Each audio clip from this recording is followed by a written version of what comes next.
anything else? Linda, ask Kay about when you were playing piano years ago with the two little munchkins at the The Voyager. little bit, yes. At the, With my kids? yes, And a church. Yes, So 20 years ago, 18 years ago, I became the keyboard, I got the pianist out at the Voyager before I became a chaplain in 2000. And my kids had to go with me. You know, Big John's always working around town, right? Which is why we're still together. But anyway, just a little divorcing. So, he loves it. I love you too. So the kids would sit under the piano because there was no one to watch them, and then one lady would take them out and buy them muffins next door. But Sue is her favorite story is that Jessica was so mean to John, he used to pick on him.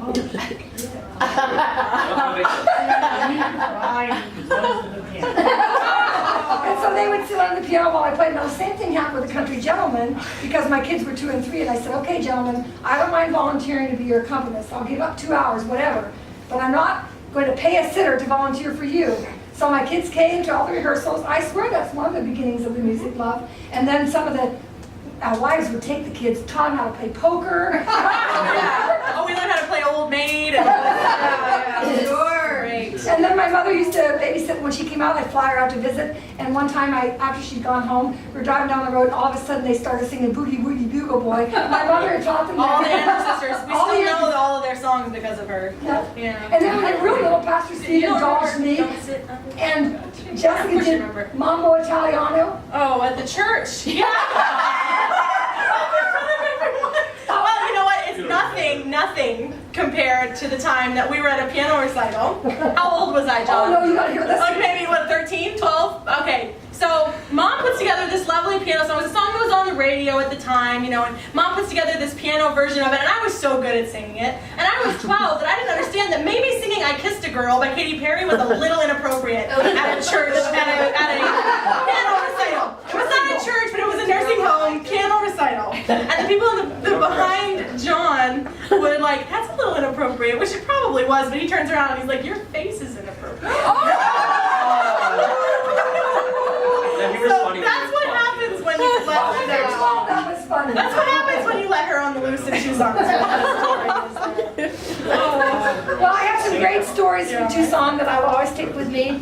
And it's really not a sad time because Jessica graduates in the spring from UA. And then the next year, John graduates from USC. And Jessica turns 21 on October 30th. Woo! Turns 20 in February. And there's lots of holidays, and this is the year for Ann to have Thanksgiving for my kids. I probably won't be here, but the kids can come for Thanksgiving. We do it every other year with Ann, her family, and she's such a gourmet cook. It's awesome. He remembers everything she cooked. Probably more than she does. year around that. You planned a year around that, that's true. But there's great memories, and I really appreciate all you coming out tonight, and I know that it's hot weather, and it's nice in here, Ann, and really very generous to open your beautiful home when you can't go outside and hang out because it's too hot. And I can say that it's really hot, and I'm going to be grouchy about it, but you're going to see on Facebook where the humidity's killing me. Yeah. Right, and the leaves all over my yard, and now it's cold, and it's just wherever you live. In February, we'll let you know how hot it is. And I like that one on Facebook says you can't shovel sunshine. But it is what it is. And for those of you who may not know, I'm just moving back. My mother passed, and I'm going to move into her house. I never lived there, but we visited her there for 30 years. And what's it near? It's Brookville, which is like 17 miles from Punxsutawney, 90 miles northeast of Pittsburgh. And Brian Hilty grew up not far from me. Rolling Rock, and they'll be right there. Rolling Rock Beer, yeah, Brian Hilty used to work there. So anyway, I have friends, and it was a decision immediately when I started emptying my mom's house, obviously of the siblings, because that's what I've been doing for business. I went back to empty her house. 10 minutes into it, I'm like, I didn't know how I would take it. Would I be really heartbroken and sad being around her house? It wasn't. It was exactly where I needed to be. I haven't felt this contentment and peace, and even Big John noticed it too. There's something about, I just feel like it's the right thing to do. And so there you have it. And I'm leaving 2 weeks from today. My brother Chuck is driving the U-Haul, and I'm driving my sister-in-law and 4 noisy cats. Pray for me. Actually, pray for them. So anyway, and I've had a lot of experiences. I found Christ Presbyterian Church when my kids were very young, so my kids have been totally reared in that church. Their members, probably ongoing members. That church was a very important part of my life, Steve. Drove in from Vale. We love watching you kids sing. It was the most exciting thing to see you, and to see you now as a grown person. I think one I just time- think, oh my God, I'm really getting old. I think one time he was 3 and I was maybe 4, and he played Silent Night on the organ, and I stood up on the bench so you could see me. He played on the piano and I stood on the organ bench. So And he you played could see maybe us. two Playing notes. to loose term, yeah, it was a melody on. Yeah, But I don't think you that's guys sang the melody at 4, so you're fine. But Oh, you were good then. But Pastor Steve has done so many memorial services, and the songs he does have always meant a lot to me, Steve. And frankly, I think finding a new church is just as hard as finding a hairstylist. The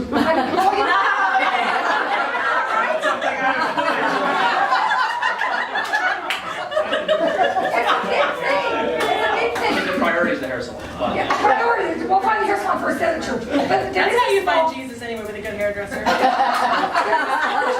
a small church in the town, but it's all one family that runs it, and you know how that goes. And then there's a church down the street. It's very interesting. The lady says, well, they have 9 people that attend there. And I said, why? And it's the same denomination. Why don't they just converge? She says, oh no. She says, that's a different family. I'm like, oh, that is not the loving kind of church I'm looking for. So Just go in your backyard and plant some plants and pray. That's the same thing. and so I'm going to be looking for a It church when I is. get there. It's more spiritual than a church like that. I don't know. That's my thought. So I'll let you know. I went back to visit in October, and the first thing I did, I thought, well, you know, I was going to do a sale. I want to make sure that people know I'm in town. So I go to church, because that's the best where everyone goes, right? I walk in, the girl goes, oh, here's the bulletin. I heard you were going to be here. Could you play the prelude? Oh, sure. How about the offertory? I'm like, okay. And then she says, here's the bulletin. Could you just play for everything? Okay.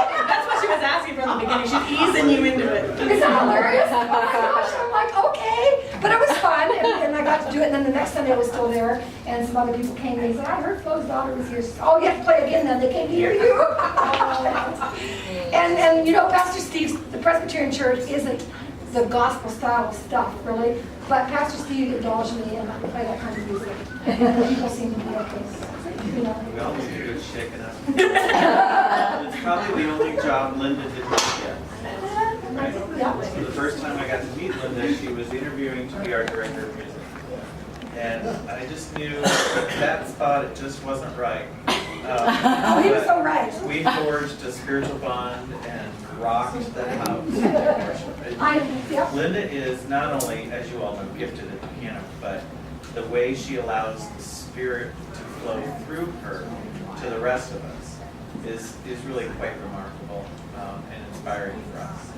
And so you can boogie woogie up all you want.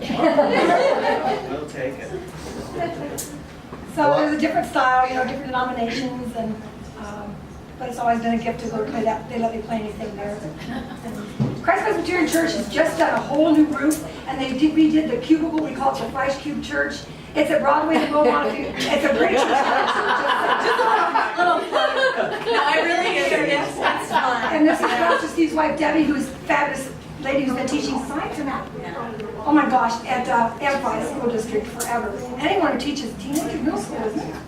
Oh, God bless you. You must know my husband's daughter, Kathy Floyd.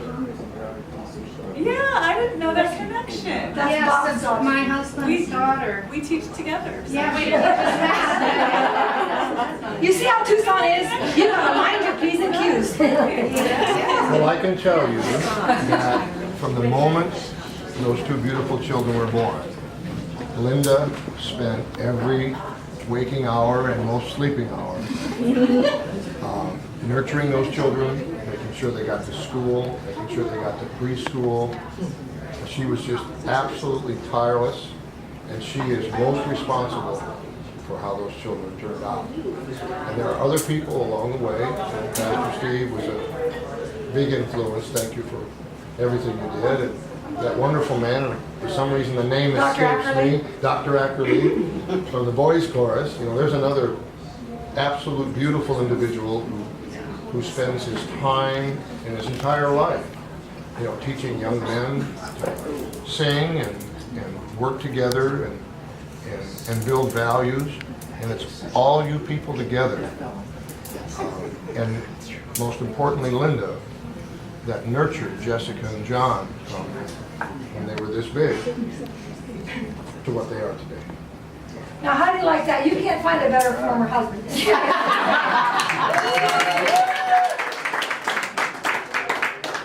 We have a present for you. So we wrote the rules, sorry. We're allowed. Yeah. It's no, not from Dillard's, I'm sorry, it's the only bag I had. It's Like much you guys haven't done it, cooler. don't laugh. But, There you no, go. so we, as you know, Linda Lazzeroni is the most active Facebook. I mean, she's on par with Kim K. In terms of post numbers, not post likes. She's like second to Kim K. Kim Kardashian. So what we did, that's kind of just funny because she has a lot of photos, right? So we decided it'd be a good idea to commemorate her and the life we've had with her, because I mean we didn't know her long when we were alive, which is weird. Maybe you did, which is cool. Well, we do through you all, basically, but you know. So we made her a photo book of that commemorating. The cover has cats. Why wouldn't it? And it's just we want her to have something. While technology is great and she can Facebook message us and she can, as she will very often, this is something you can pull out and look at and just kind of be like, hey, that's part of it, the life. But the ending message is kind of like optimistic of like, hey, this is like. You should read that because she can't read that right now. But anyway, it's a bunch of photos of just us and like there's a lot of people in here in this. But no, the ending says, to our loving mother, may you remember the things that have passed while you charge forward into your future. John Boy, is that Sissy on the cover? No, it's a stock photo I found on Google. I took this, if that helps. Yeah, if you want to pass it around, we can look at it. Please don't get wine on it while you're right. Thanks. On the cover. Oh, that's neat. Just very It's a thoughtful. great tabby, right? Yeah. What can you go on? Same thing. John, you just, What? I've been telling your mother, Yes. you've had 18 years to get her raised. If she can't make it on her own now, she's got a problem. Well, you know what? I was actually talking with Tracy and Katarina and Aleko and George over there a minute ago, and they were asking me how I was going to deal with all of this, because John's already gone in California. He's in school. He's kind of dealt with the breaking away type of thing. And even though I'm staying in town, this woman is one of my best friends in the world. So, I live like a block from her right now, so it's going to be a very strange change. But I was talking to them and they asked me how I was going to do it. And I was like, well, if I wanted to move across the country to go to school or to do whatever I wanted to, and I sounded as happy as she sounded, there is no way she would be anything but thrilled and happy, at least on the surface. Right. Underneath, she'd probably be really sad, but she would always support us and wherever we decided to go. And I know that's true for everybody in this room, that she would support you all 110%. So I know I speak for her, especially when I say that she really appreciates the fact that we support her in the same way, and I support her in that same way too. And we know of one. We got photo op too. I'll tell you what, I swear that Jessica is me. She is. She got me a plaque that says mirror, mirror on the wall. I am my mother after all. And I'm your mother, and it's just, yeah. I am. I told someone, now that my hair's white, when I go back to my mom's house, I'm going to have to wear a name tag, I am Flo's daughter, because I'll wear old plaid shirts. Here I am with white hair, working in the yard. They're going to say, oh my God, I thought she died. And if anybody calls your name, just ignore them and they'll know it was Flo. But seriously, So you need a pair of bib overalls. there you go. Oh, that would be so cute. Somebody please arrange that for her to have a bib overall by the time she goes. Oh, please, no. Embroidered. We got a farmer's supply here. We gotta embroider some like sunflowers on it and stuff, Like a scarecrow. Yeah, exactly. We'll put straw here. So anyway, I just want you to know that I will be in touch. Facebook has brought a lot of us closer. I'm closer to my high school, an hour and a half away, and even though we haven't remained in contact until Facebook, I have reconnected with a lot of great friends and had some visit me here, and they're in a group that I belong to. We travel different places around the country to meet up, and so yes, I'll be gone physically, far from you, but in many ways I'll remain connected, and I know that, you know. I don't see a lot of you, even now, in between. And so, I mean, the people I see the most often, it'll be the hardest, of course. But I'll still be connected with you, and I think you can never separate love, and I love you all. I don't want to do this anymore, because I can't do this. Now, Linda, the thing we know is when you're not sleeping at 2:30 in the morning, you're on Facebook. Yeah, and it'll be 5:30 there. So with that, I think we'll give her a little emotional break. But we can turn on the music and everyone can get some wine. And there's a big photo, while we have everybody here, there's a big photo room in the back if you haven't taken advantage of it. What are we gonna do? Hats and props and glitter. Oh, but it's Susan's Thundering Lightning too. Is it? Okay, and then also, in just a little while, we're going to organize a group photo shoot.